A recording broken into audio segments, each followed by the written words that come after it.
বন্ধুরে আমার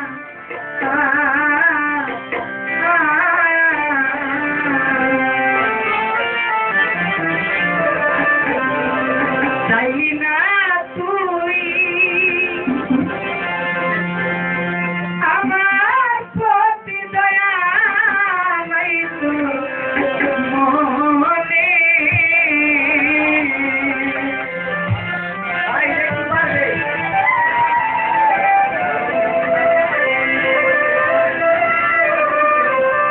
চাইলি না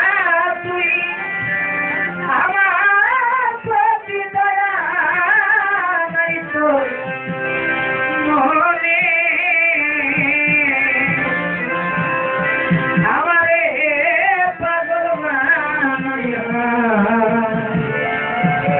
পুরা জীবনে বনে আসলে যত রকমের গান হোক না কেন এক মিনিট কথা বলো যত রকমের গান হোক একটা গান আপনি যদি চিন্তা করেন এই গানটা করতেছে আমাকে আমার গুরু নিয়ে, যেমন আমি দয়ালের প্রেমে পাগল কিন্তু দয়াল আমার দিকে চাইতেছে। আবার আপনি যদি করতে পারেন যে আমি আমার মার জন্য পাগল, মা আমার জন্য একটা যে কোনো ভাবে একটা চেষ্টা করছে, মা আমার দিকে চাইতেছে। সবযুগ বাবা